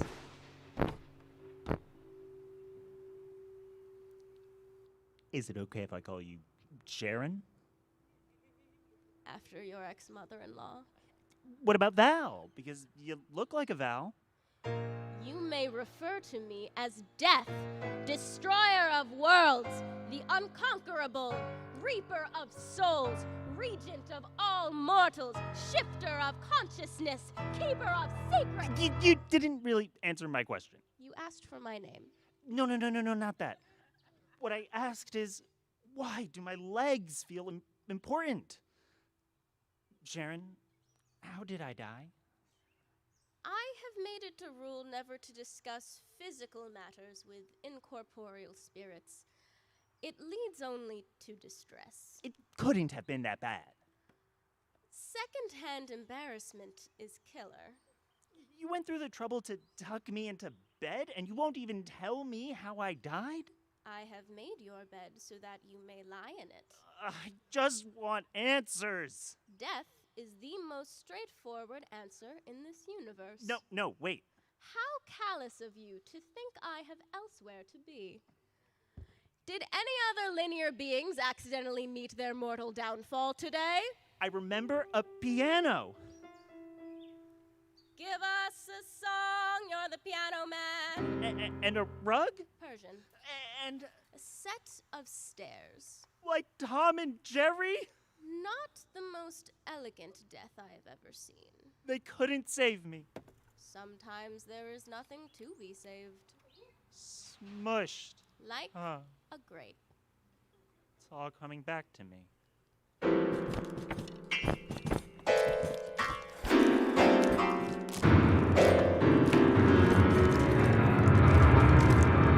Ah! God, that was worse than I thought. They couldn't save anything. Couldn't even transfer my consciousness. Couldn't use the D-smusher or whatever they usually use when someone's body gets crushed in a freak accident. We were supposed to have machines to deal with this. It's 2325, for Christ's sake. And you bones in a skin suit? None of it's real then, huh? None of it's real. This is my 8 minutes of bodily functions before my consciousness loses touch with my physical body, huh? It's not just a science fair project keeping the brain going.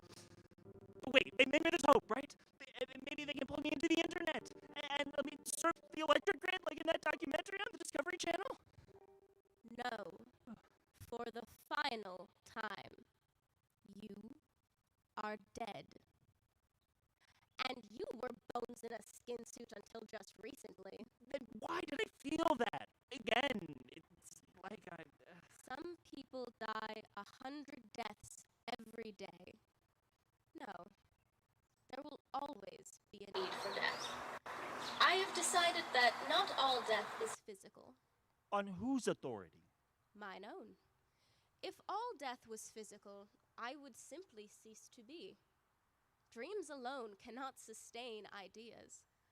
Tell me, in your species' endless wisdom, are humans truly happy with their reinvention of Eden? Or has the effigy of loss been forgotten by those who no longer walk in the valley of darkness? I don't think I'm qualified to answer this question.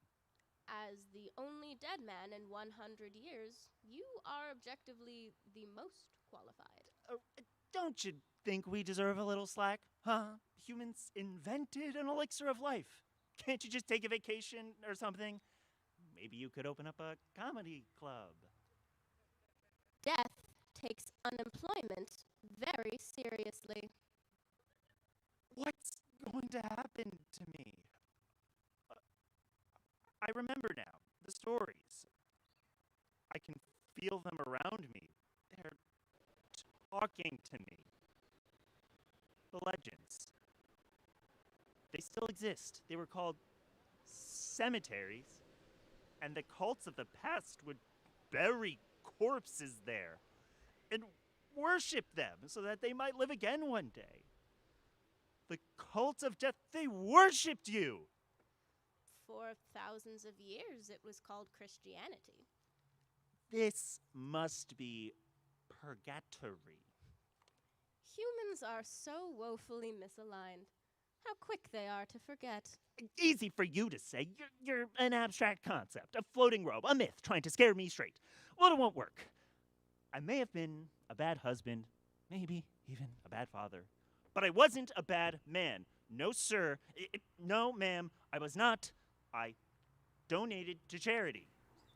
Denial is the first step in grieving. No, your body is no more a shell, shed and left to tumble in the waves of time itself until it too is nothing. Your feelings as a human were simply chemical reactions inside of your brain. You were a slab of meat piloted by nerves and bacteria. And yet, you still feel? What could this mean?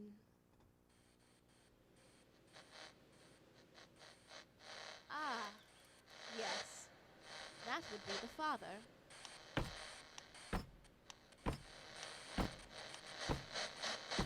God?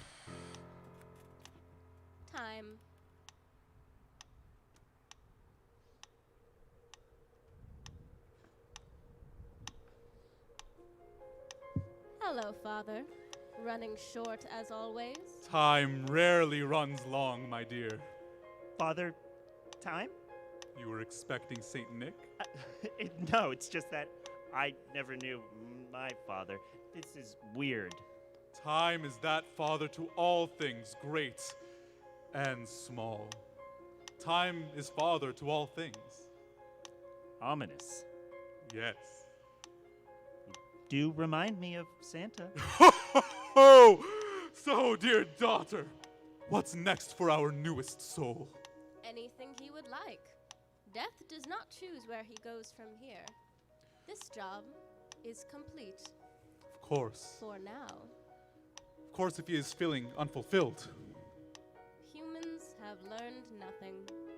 Pity. Time is the end-all, be-all of everything. And yet, still, we have much to learn. One could live 1,000,000 lifetimes and still have more to learn. Does this mean I get to go back? There is no back for linear souls. But to live well is a marvelous gift. To live well is a life that can surely surpass death. Surely you have seen this happen in your own lived life. No. So few live well. But we all live on. Even you, little mortal. Surely you will receive vast acclaim for being the first to enter a cemetery in an eon. Cemeteries. Before eternal life, people were dying to get in. You've been practicing. Good joke! I suppose if you are the first to ponder on this, there can be no appreciation for the memory of those who came before you. Still, you must find some reason to move on. The concept of an afterlife was not created by us. So often humans go on. On. Yes. On and on and on. The first act of defiance in humanity was to reproduce, to pass parts of themselves onto eternity. Death, a foil to life so that one can appreciate the time they have on earth. Life, a foil to death, to keep one humble, and yet both more natural than anything else earth has to offer. But even so, you will carry on. In your bloodline, your good works. Even those who hate you will carry on in spite of you. Yes, Bjorn, there is life after death.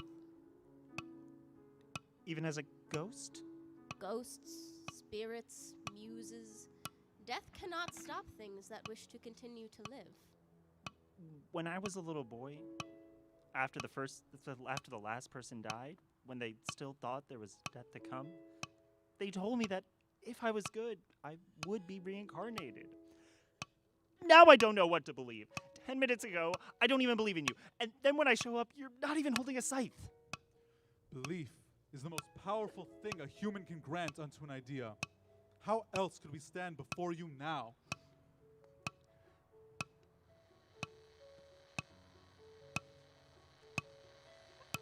I didn't mean to be a bad father or husband. Not even a bad son-in-law. Death brings all things to light. Time heals all wounds. Perhaps you would like to go back. I think I have some unfinished business. You will not re-enter the same life you once lived. You will have to start over. You can find new ways to ruin your life this time. I deserve a second chance. If humans can learn to live with themselves, then perhaps they can change again. Time is not static. And perhaps this will not be the last time we meet. You didn't really answer my questions. In time, all things will come to pass. Until we meet again, Bjorn Bradstead. For now, it is time to be Bjorn again.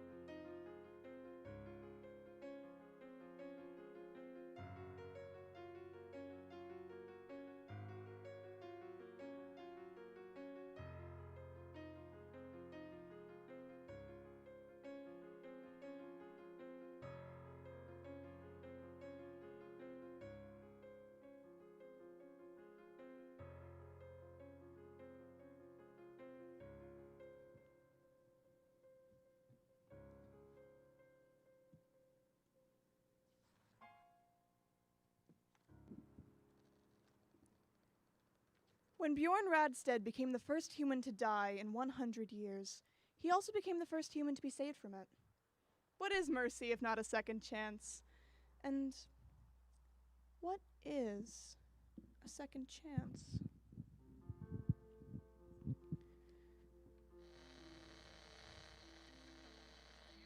Our final story, The Record. Written by Elizabeth Graham and directed by Maya Mitterhoff. If there's anyone who knows a thing or two about second chances, it's Leo Edwards. He's the first guy you're going to hear in this story, and he's been through the ringer when it comes to trying again and again and again. I'll let you listen in. It begins with a song.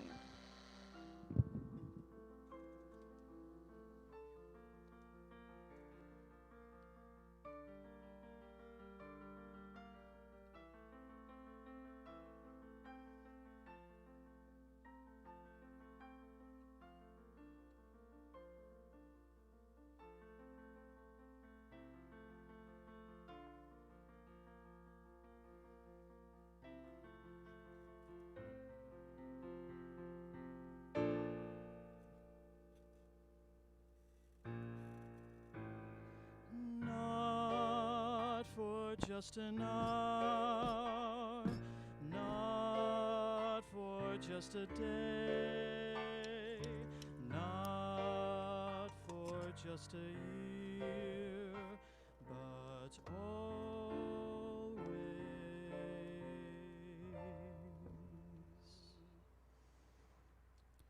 For those of you just tuning in, this week we are celebrating the 10th anniversary of the Orpheus launch on November 12, 1977. With that, sadly, the 10th anniversary of the passing of Janice Edwards. Janice Edwards, what an incredible woman. The first astrophysicist to successfully upload a part of her consciousness to a spacecraft computer. While she passed away due to complications from breast cancer shortly after the Orpheus launch, her voice and vision have been sending us invaluable transmissions from across our solar system for the past 10 years. We have learned so much about the outer planets from...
Just a minute. I'll be right there. Just a minute.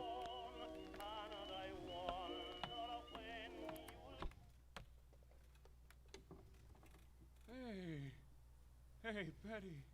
Oh, it's good to see you. Hi, Dad. Oh, it's so good to see you. Please, come in. I'll take your coat. I was just listening to the radio. They're still talking about your mother all these years later. Here, you must be so warm. I'll take your coat. Dad, I really don't have that much time, okay? I have a gig in the city this afternoon. You said over the phone that you had something you need to show me.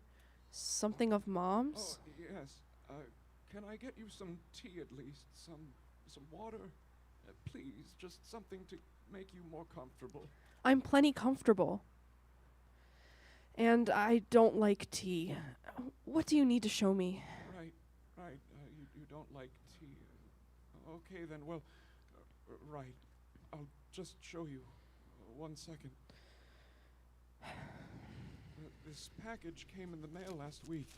It's from that satellite in Australia. You know, the one that's recording your mom's transmissions from the Orpheus? Sure, yeah. It's not Mom, though. It's just like a recording of Mom's brain or whatever. Yeah, well, Anyway, this package came. I think you need to just read the note on it for yourself. What is this? It's a record. I think that your mom arranged for it to be sent to you. Well, to us this week. Just read the note on it. Leo, I'm sorry for everything, but this should fix it all. Listen with Betty as soon as you can. I did my best. Now it's your turn. To the moon, Jay. What the hell is this? I listened to the first side of it this week. It's, well, I don't know how to explain it. It's amazing. Her voice. You can hear her voice again. Would you please listen with me? Dad, I don't know what you're trying to pull with me, but I am not interested in sitting here and listening to a record with you. Betty, I know. But it's not for me. It's not a trick. You have the note right in front of you. It's Mommy's. She needs us to listen. Mom is dead. She doesn't need anything. I'll take the record. Oh, no! You'll do no such thing. Okay, fine. She doesn't need it, but she wanted it. She wanted us to try. I know you have to get going soon, but please, it's a short record. Your mother wanted us to listen. Together. Please.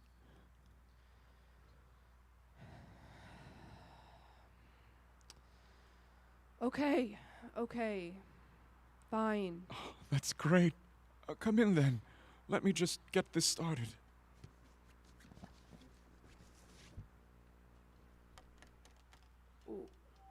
Whoa.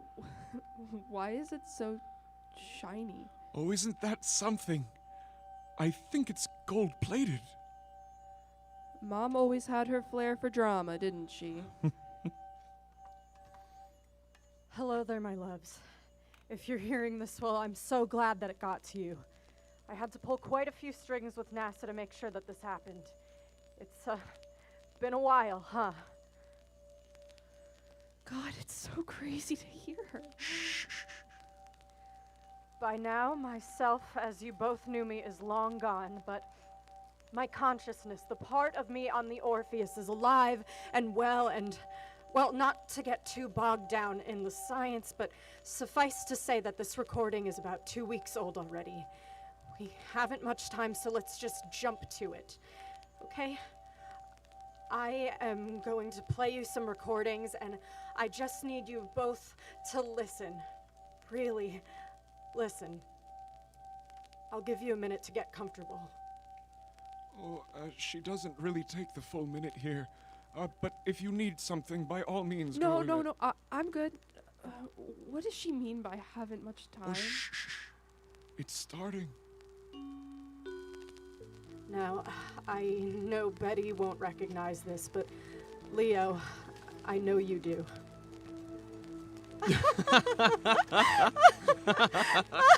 I can't believe you spat off the top of a Ferris wheel. No, I'm sorry, but you gotta understand, I get these phlegm and I can't believe you'd say the word phlegm on a first date.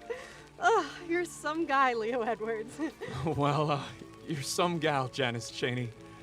I mean, not to talk shop on a first date. Please, I love talking shop, and I love talking shop with you. That's very kind of you. I just wanted to say that your work on those pulsar equations this week was breathtaking. I mean, communicating with life beyond our solar system is... I know. Everyone in the department already thinks I'm off my rocker, but the truth is, it's why I got into astrophysics in the first place. I really believe there's more out there than we think. I I don't think you're off your rocker at all.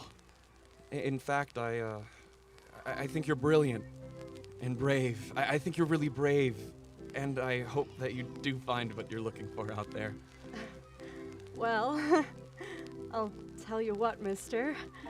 I think I've found something else I'm looking for right here.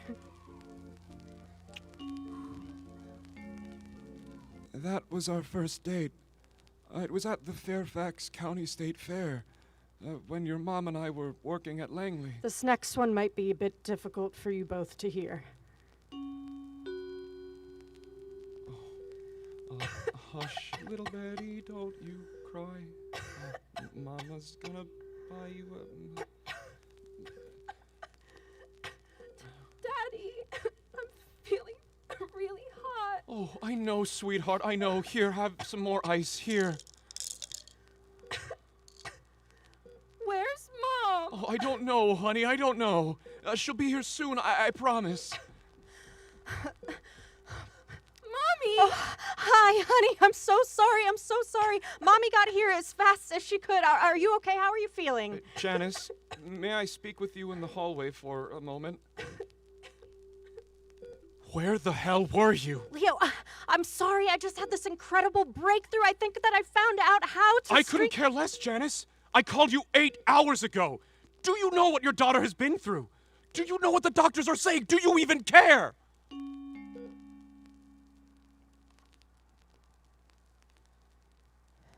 Dad? Shh, honey.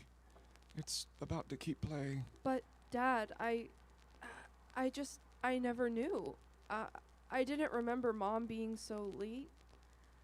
I didn't remember you being there. Okay, we're just going to play a snippet of this next one. I know that you both know what this is. I can't believe that you could do this to me, to us! Me? What I'm doing? Oh, please! You think you could just practically abandon me and suddenly swoop in to be the hero? Please. You can't stand it, can you? You can't stand being the small-town professor while I'm actually making something of my life, you pathetic... Janice, I swear to God, if you say one more word! Hey! I don't think we need to hear any more. Just a second now.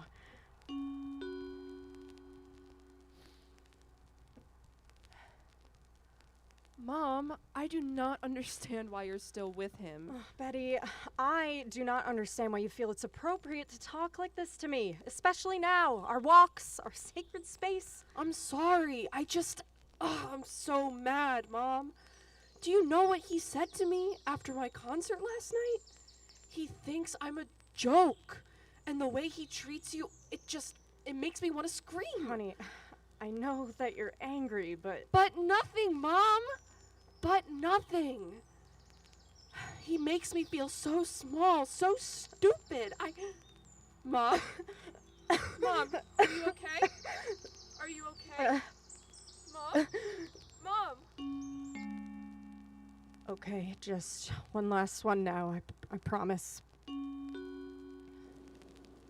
God, the ocean's so beautiful today, don't you think? We didn't go to the beach enough when Betty was little. Janice, please, slow down. You're straining yourself. I'm fine. I'm fine. Let me have this. I wish Betty was here. I know, my love.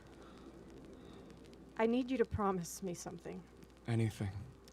I need you to try. When I'm gone, I need you to really try and make it better with her. I have tried. No, you haven't, Leo. Just because I forgive you and you forgive me, that doesn't mean that she forgives us. I can't do much now, so it's up to you, okay? It's up to you.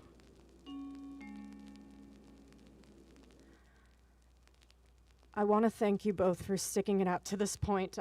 I'm sorry that I wasn't around more. It's an impossible choice, you know? Your only family or the answers to life's biggest questions, so I've decided not to choose. I've decided to let you both choose. Now, you can turn the record over when you're ready to hear what I've planned for you.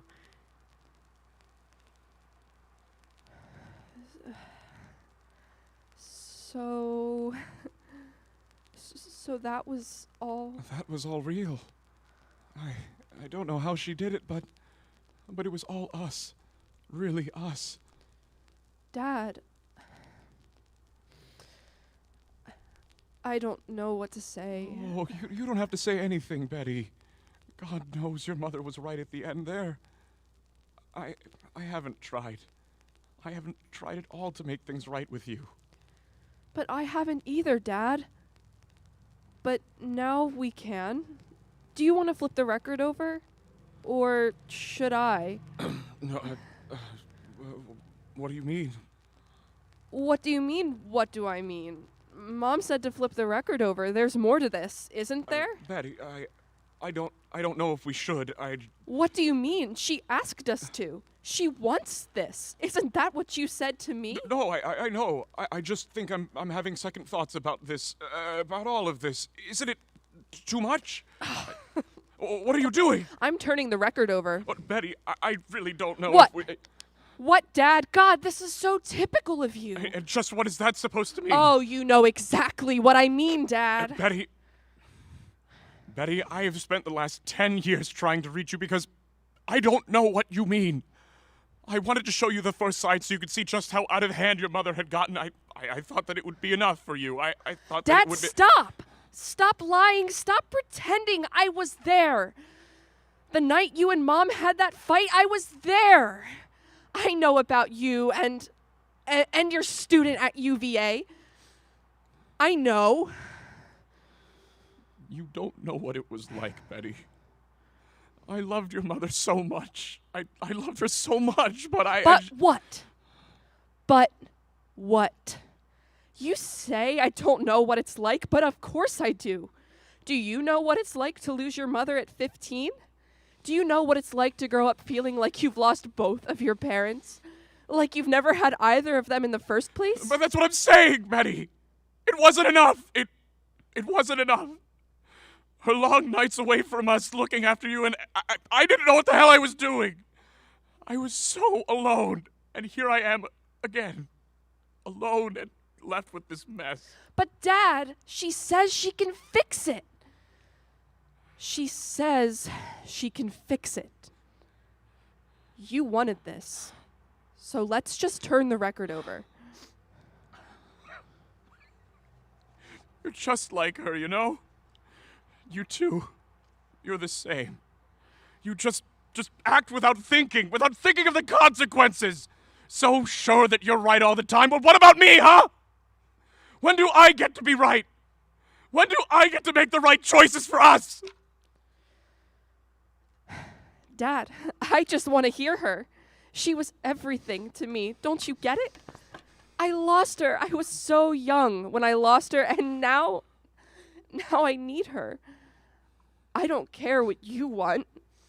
You said yourself that Mom wants this. So I'm seeing this through to the end, with or without you. I'm not ready for this. I can't do this. I'll be in my bedroom. Let me know when you're leaving.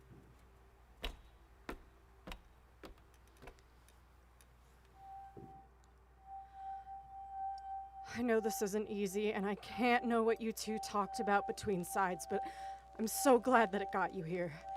So, I owe you both an explanation. As you know, before I died, I uploaded a part of my consciousness to the Orpheus probe.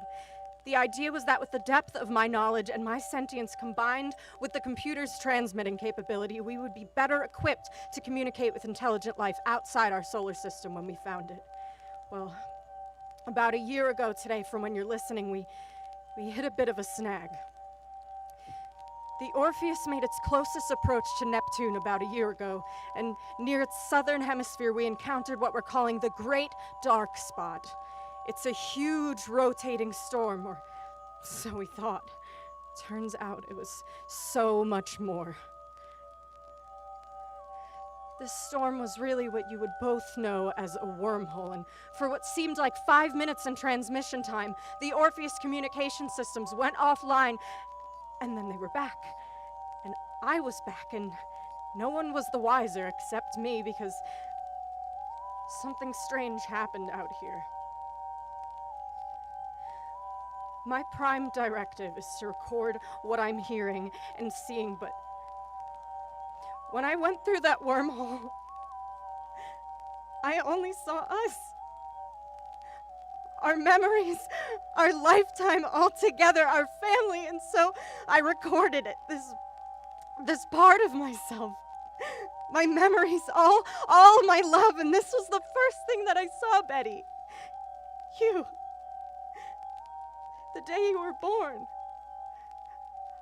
I saw this and I realized how much I saw how much I missed you both. Both of you. So, here's the truth. I don't know how much longer I have. The Orpheus is a few weeks away from leaving our solar system, and I've been told that when that happens, it's not clear if I'll be able to send or receive any transmissions from Earth. It's not too late for all of us to be together. There's notes left in my old office at home on how to upload your consciousness safely, of course, how to transmit it to me. I know I kept you both in the dark for so long, but this is our chance. It's our chance at last.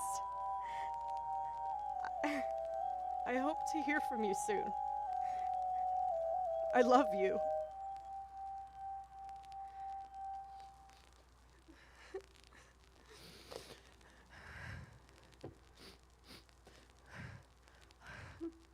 Oh, Mom. Why did you have to do this? I can't. I don't know how to do this. I can't do this by myself. I just...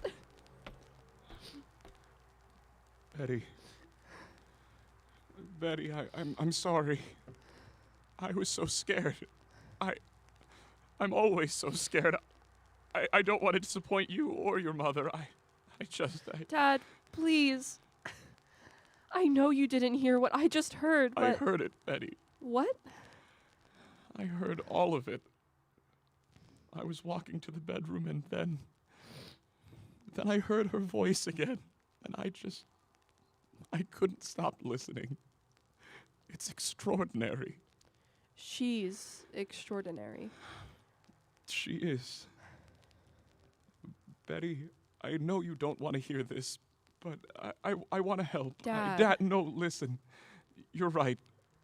I'm a coward. There's no way to make it, but there is a way to make it better. No, there's a way to find her, to help her. We can do it. We can. Dad, stop. Yes.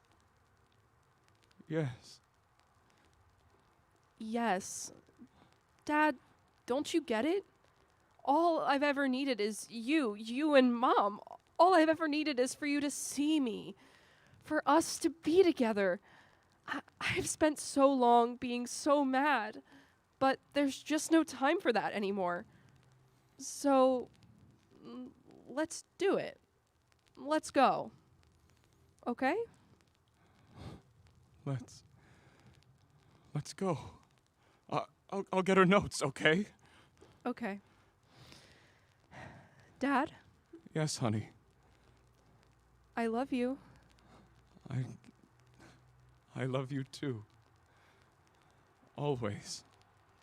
Not just for an hour, not just for a day, not just for a year, but always.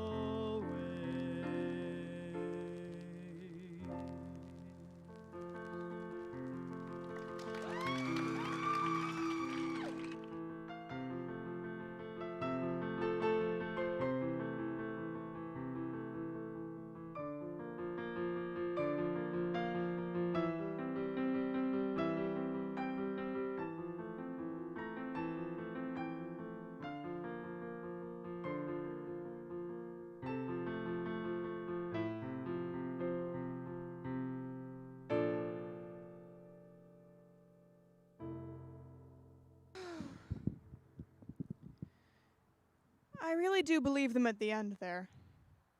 Sending consciousness to space, sure, but What I'm trying to say is that I really believe there's always a way for us to connect to one another. It might take more time, it might take extraordinary circumstances, but if we take that time, we can learn some remarkable things about each other. And isn't that what brings us all together anyway? I mean, for example, take us. We listened to a variety of stories about life and the possibilities it holds. We may not encounter these exact stories in our day-to-day lives, but a part of us exists in each story, and we always will. When you close your eyes, you can experience our stories over and over again with imagination and potential. Unexplored worlds exist within your ears. The question is, will you embrace them? When you do, dear listeners, I'll meet you there. In the place between frequencies, between galaxies, between words, and between souls. There are countless stories out there that have the potential to unite us. How will you tune in?